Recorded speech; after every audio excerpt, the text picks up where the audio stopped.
Hello my dear students, welcome to our channel focus year classes. तो साथियों, आज हम देखेंगे chapter number 3 formula note series के अंदर। हमारा ये चैप्टर 3 है और पार्ट 3 है। तो इसमें आप जब देखेंगे तो इससे पहले की वीडियोस आपने अगर नहीं देखी हैं तो वो आप ज़रूर देख लीजिए, क्योंकि नोट्स उन्हीं से बनेंगे। ठीक है ना, आगे आप लाइन से आपके नोट्स बनाते रहिए, ऑब्जेक्टिव टाइप क्वेश्चंस, और एग्ज़ाम टाइम पे आपको ये काफ़ी ज़्यादा हेल्पफुल होने वाला है। ठीक है, तो देखिए चैप्टर नंबर 3 जो है, इसमें इस चैप्टर का जो नाम है वो क्या है, वो आप देखेंगे तो दो चरों वाले रैखिक समीकरण युग्म। ठीक है, इसका मतलब ये हुआ कि वही pair of linear equations in two variable, यानी दो वेरिएबल आएंगे, इसमें दो चर आएंगे। ठीक है ना,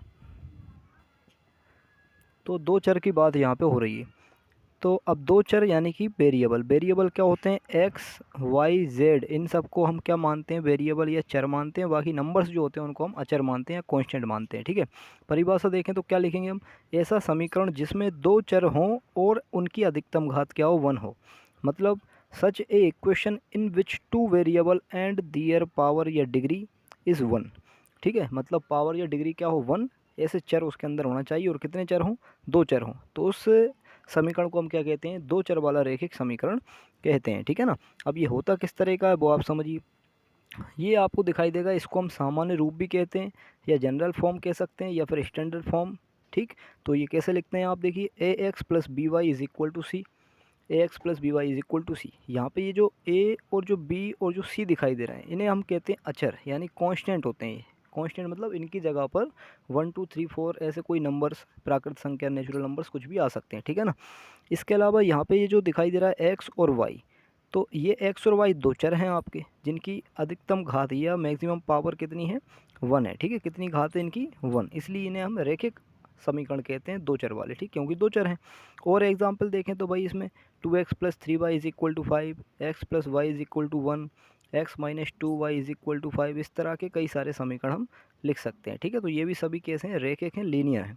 ठीक, तो लीनियर इक्वेशन इनको हम कहते हैं। ठीक है, दो चर वाले यानी टू वेरिएबल वाले लीनियर इक्वेशन।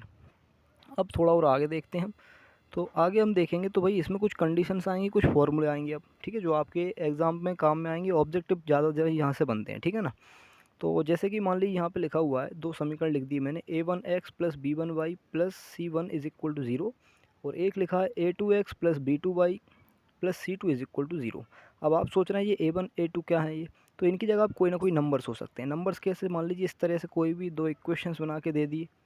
ठीक है, इस तरह से मान लीजिए एक इक्वेशन ये है और दूसरा कुछ एक इक्वेशन इस तरह से दे दिया, तो ये दो इक्वेशन ऐसे बने आ सकते हैं। ठीक है, उन्हीं को हम a1 a2 b1 b2 c1 c2 कह रहे हैं। अब इनमें तीन कंडीशन है। पहली कंडीशन, यदि a1 upon a2 not equal आता है b1 अपॉन b2 के, तो समीकरण का अद्वितीय हल होता है। अद्वितीय मतलब यहाँ पे यूनिक सॉल्यूशन होंगे, इक्वेशन से कैसे सॉल्यूशन होंगे, यूनिक सॉल्यूशन। ठीक है ना, यानी अद्वितीय हल।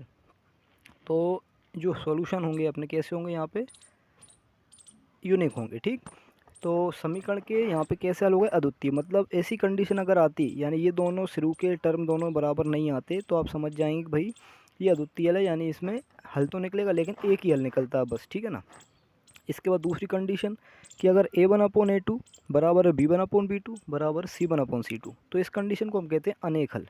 अनेक हल मतलब मैनी सॉल्यूशन। तो इस कंडीशन में infinitely many solution in equations के होते हैं। जो भी दो इक्वेशंस दिए जाती हैं उनके आपको मैनी सॉल्यूशंस यहाँ पे दिखाई देते हैं। ठीक है, क्या दिखाई देंगे, मैनी सॉल्यूशंस इस कंडीशन के अनुसार। तो इस तरह का जब दो इक्वेशन आएंगी उनमें अगर ऐसी कंडीशन बनती है तो आप समझ जाएंगे मैनी सॉल्यूशन, ये अनेक हल की कंडीशन है।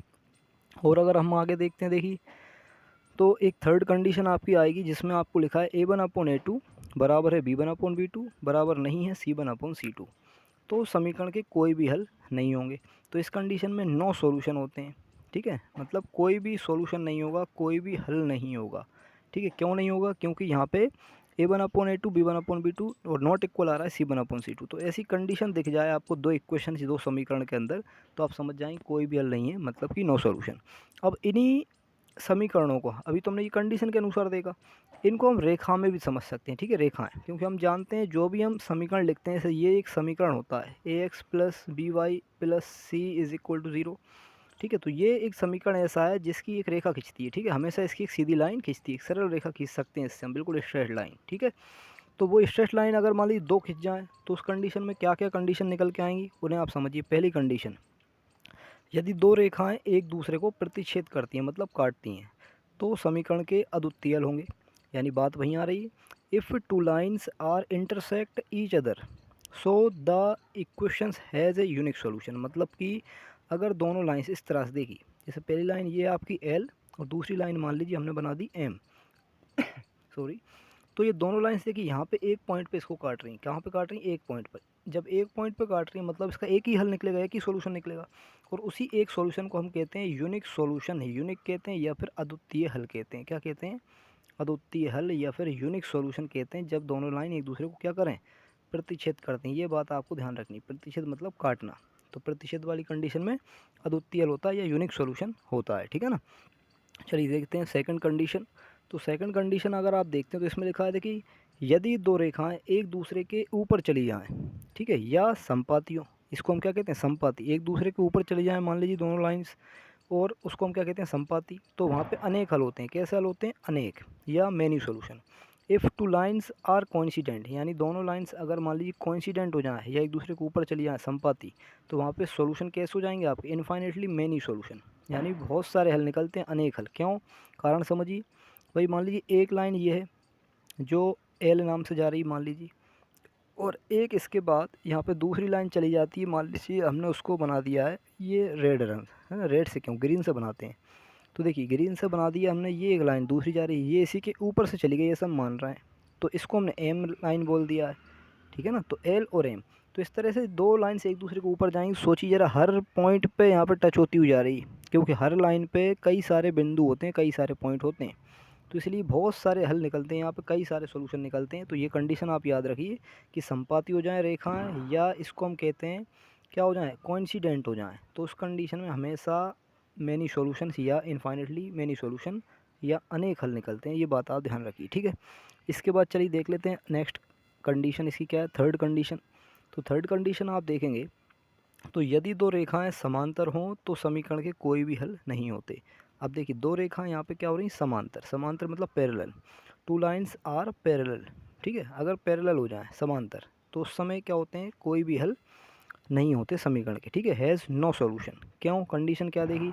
मान लीजिए एक लाइन हमने बना दी ये, इसको हमने कह दिया एल, और सेकंड लाइन एक बना दी ये, इसे हमने कह दिया एम। तो हम मान रहे हैं कि ये रेल की पटरी की तरह बिल्कुल एक दूसरे के आमने सामने जा रही हैं। ठीक है। और पैरेलल कैसे समझ में आता है? कि इनके बीच की जो डिस्टेंस होती है ये बिल्कुल समान चलती है, बीच की दूरी हमेशा हर बिंदु पर बराबर रहती है। इसलिए ये दोनों रेखाएं क्या बन जाती हैं? समांतर या पैरेलल हो जाती हैं। इसको हम इस तरह से भी लिख देते हैं कि एल समांतर हो गई है एम के। तो जब ये दोनों रेखाएं समांतर हो जाएं, दो समीकरण समांतर दिख जाएं, तो उस कंडीशन में इसके कोई हल नहीं होते। क्यों? क्योंकि भाई ये कहीं भी टच नहीं हो रही, ये आगे ऐसी जाती जाएंगी, कभी भी कहीं भी जाकर क्या नहीं होंगी? टच नहीं होंगी। अब टच नहीं होती इसलिए कोई हल नहीं निकलता है, इसलिए कोई हल नहीं आएगा, मतलब कि नो सॉल्यूशन यहाँ पे कंडीशन आएगी, कोई भी सॉल्यूशन इसका नहीं होगा। ठीक है ना। तो इस तरह से ये कंडीशन हम समझ गए। चलिए थोड़ा और आगे बढ़ते हैं। अब यहाँ पे आ रहा है संगत असंगत समीकरण युग्म। ठीक है। अब संगत और असंगत युग्म कैसे समझेंगे हम? अब संगत को क्या कहते हैं हम? तो संगत को हम यहाँ पे कहते हैं कंसिस्टेंट। ठीक है। क्या कहते हैं? कंसिस्टेंट। तो कंसिस्टेंट इसको हम कहते हैं। ठीक है। कोई सा एक दो पेयर होंगे इक्वेशंस के, वो कंसिस्टेंट होंगे या इनकंसिस्टेंट होंगे। ठीक है। इनकंसिस्टेंट, तो ये आपको ध्यान रखना, इनकंसिस्टेंट होंगे। ठीक है। ये आप सभी नोट्स बनाइए बिल्कुल इसी तरह से जैसे हमने लिखे हुए हैं।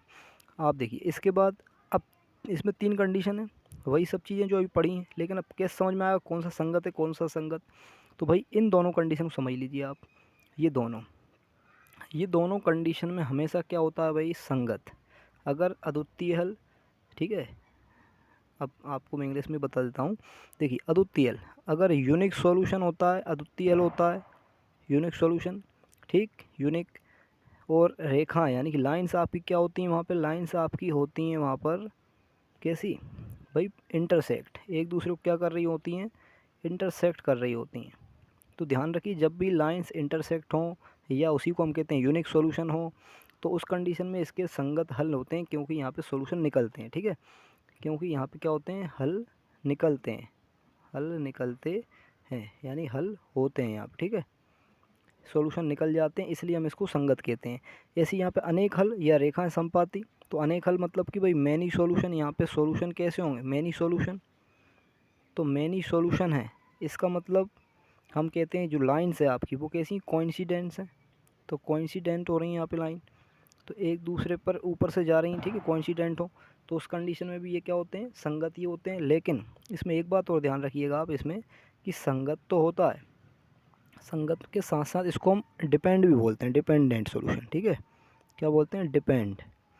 तो डिपेंडेंट सॉल्यूशन भी कहते हैं इसको हम, यानी कि आश्रित भी होता है ये, ठीक है, हिंदी में इंग्लिश में कहें तो आश्रित, ठीक है।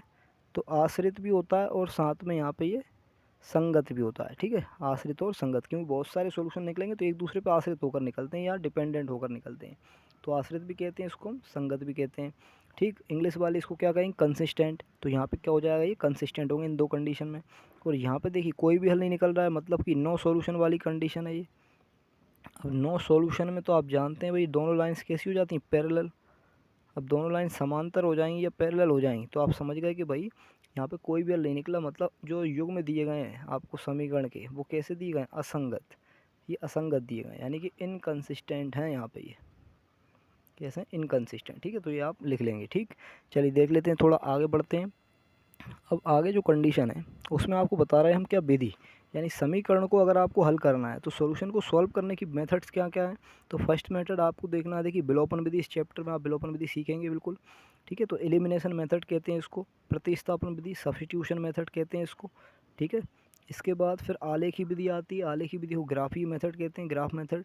और एक होती है वज्र गुणन विधि, क्रॉस मल्टीप्लाइंग मेथड। अब ये मेथड जो है आपकी बुक में इस बार सिलेबस में है नहीं, पहले होती थी, तो मैंने फिर भी इसको ले लिया है, आपको पता होना चाहिए क्या क्या मेथड थी इसकी, ठीक है। तो इसका फॉर्मूला भी हम बता देते हैं आपको। फॉर्मूला होता है कि अगर मान लीजिए दो इक्वेशन इस तरह से दिए गए हैं, तो इससे अगर आपको एक्स वाई की वैल्यू निकालनी है, ठीक है, तो किस फॉर्मूले से निकालते हैं, इससे, इसे कहते हैं वज्र गुणन विधि का फॉर्मूला। ये वज्र गुणन विधि का सूत्र, ठीक है, या इसको हम कहें तो क्रॉस मल्टीप्लाई मेथड का फॉर्मूला है, ठीक है। क्या होता है, एक्स अपॉन, तो b c minus b c लिखिए आप, और फिर यहाँ पे 1 2 और 2 1 लगा दीजिए। फिर ऐसे ही वाई अपॉन सी ए माइनस सी ए लिखिए और नीचे 1 2 और 2 1 लगा दीजिए, ठीक है। यहाँ पे ये 2 1 है ना।